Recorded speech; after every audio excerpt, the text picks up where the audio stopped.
The Industrial Revolution was a stage of great economic and social changes that began in Britain in the second half of the 18th century. There were two industrial revolutions.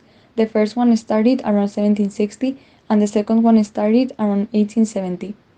Some factors affected these economic and social changes, including the improvement of nutrition, hygiene, and public health, thanks to an increase in quality and resources.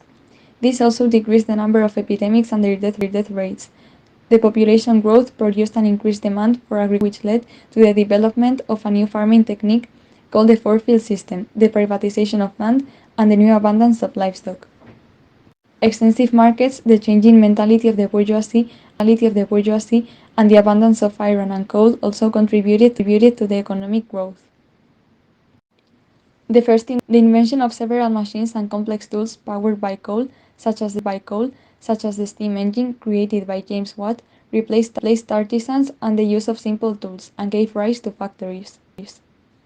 This made industrial activities concentrate in certain places of workers in single tasks, and was named the division of labor. Most iron used in Britain was imported from Sweden, and it was very expensive. That was until 1709, when Abraham Darby invented a blast furnace and the price of coal became cheaper. Near the end of the 18th century, Henry Cort also invented a new furnace for making large amounts of wrought iron, which also contributed to the growth of iron manufacturing during the Industrial Revolution.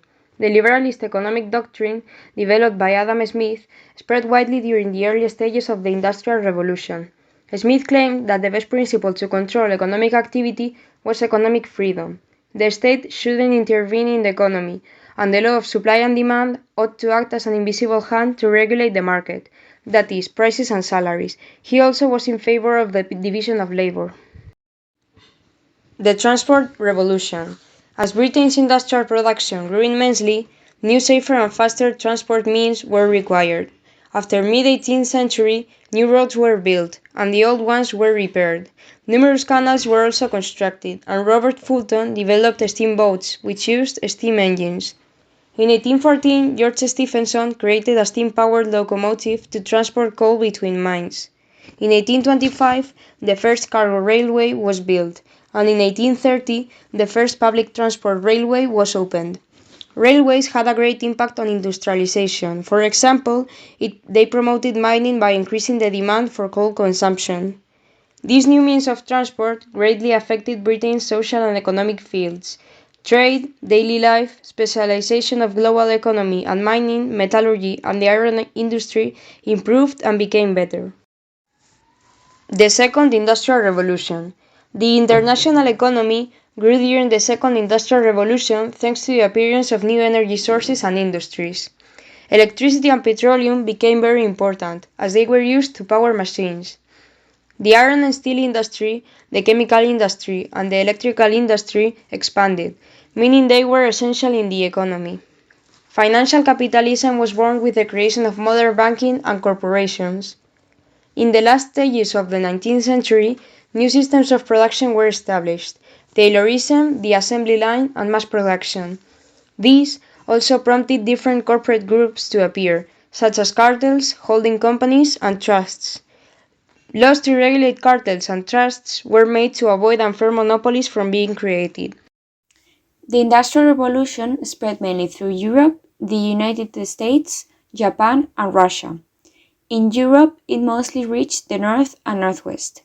It first arrived in Belgium because of its abundance in natural resources, its tradition of craftsmanship, its French investments in coal mines, and the building of railways supported by the government. Then it reached Germany, since they had an alliance between agrarian nobles and the industrial bourgeoisie, and the state promoted industrial development.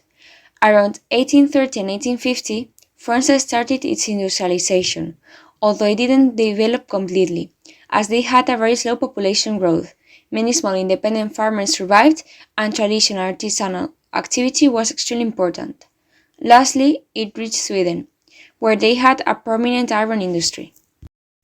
The US became a great industrial power during the late 19th century, thanks to extensive agrarian production, an abundance of natural resources such as iron, coal, and petroleum, the specialized production of cotton and food products, the large domestic market, and the new industrial advances.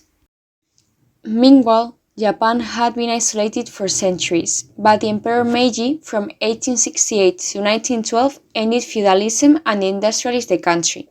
The state built industries and railways and supported private businessmen.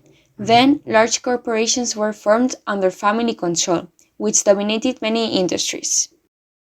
In the late 19th century, Russia began its Industrial Revolution as a consequence of state investment in heavy industry and the railway, foreign investment, and perfectionism. Industrialization around the world had some effects in the population. The death rate lowered and the birth rate remained high thanks to improvements in hygiene and economy. The revolution also mechanized most farm work, so cities became the centers of production. This led to urbanization, since peasants had to migrate to cities looking for jobs. The problem was that they didn't have enough capacity to take up all the migration, so 60 million Europeans had to immigrate to other countries, especially America, between 1800 and 1924. There were two phases to this so-called transoceanic migration, up to 1870. When most immigrants were British and Northern Europeans, and from 1870 to 1914, when many immigrants were Italian, Spanish, Greek, and Turkish. The population was now divided by social classes. Instead of the old regime's three states, they were divided and classified by wealth. During this period, the aristocracy declined because it began to pay taxes and finally had the same rights as peasants, and a new class emerged, the bourgeoisie. It became the most powerful of all the classes and was made up by industrialists, bankers, businessmen, high officials, and lawyers that often attributed their wealth to their bourgeoisie values, which basically consisted on hard work and saving money. They lived comfortably in new neighborhoods in the outskirts of cities, surrounded by gardens and parks, and they spent their free time on activities like going to the theater or the opera and horse racing. The following social class was called the middle class or petite bourgeoisie, and was very diverse since it was the middle layer of society. Tradesmen, shopkeepers, artisans, teachers, mid-level government officials, and army officers all formed this rank. Although they were less wealthy than the bourgeoisie, they still had enough money to pay for education and to own property. They also believed that hard work and savings were crucial to reach wealth, and only supported political reforms that would allow them to participate fully in political life. This class didn't have that much free time compared to the bourgeoisie, but when they could, they went to cafes, casinos, and social clubs. They were also avid readers, both men and women. These two classes were lucky, but most of the population wasn't as privileged and couldn't enjoy commodities. This is the case of the lower class, that was divided in three: the peasants, the proletariat, and the house servants. The peasants were still the majority of the population. In northern and western Europe, they owned plots of land. In the south, they were mostly day laborers, and in the center and east, they were still serfs. The proletariat were the workers that sold their labor in exchange for a salary, since it was their only possession.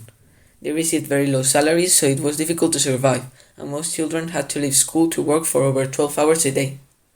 Lastly, house servants worked for over 12 hours a day and only have one afternoon off a week. They earned very little and lived in the attics of the houses they worked in. Because of the harsh conditions the workers had to endure, they started the labor movement. It began with Luddism, named after the legendary English figure Ned Ludd. It consisted on the destruction of machinery that had caused them to lose their jobs. It went on with Chartism, which was the first organized movement. Between 1838 and 1848, it had millions of supporters and demanded labor rights and universal suffrage, mainly by presenting its people's charters to the British Parliament. Then, at the beginning of the 19th century, workers formed mutual aid societies and were able to achieve the right of assembly. After that, they started associating in trade unions that demanded worthy labor conditions through strikes. The revolution also incited the appearance of two political ideologies, Marxism and anarchism. Marxism was named after Karl Marx, that with Friedrich Engels published the Communist Manifesto in 1848. They believed that there's a class struggle between oppressors and the oppressed, the bourgeoisie and the proletariat, since they exploited them for profit while they sold their only possession, labor, to survive. Marx presented a solution that would start with a proletarian dictatorship, in which the state controlled society. Then, communism would be established, and the state would disappear. Anarchism was founded by Pierre-Joseph Proudhon and Mikhail Bakunin. They opposed to all authority, including the state, wanting to replace it with voluntary associations, and they believed in collectivism. These ideologies were key to the appearance of workers' internationals, such as the International Workingmen's Association in 1864 and the Socialist International in 1889, that helped achieve social advances in many countries.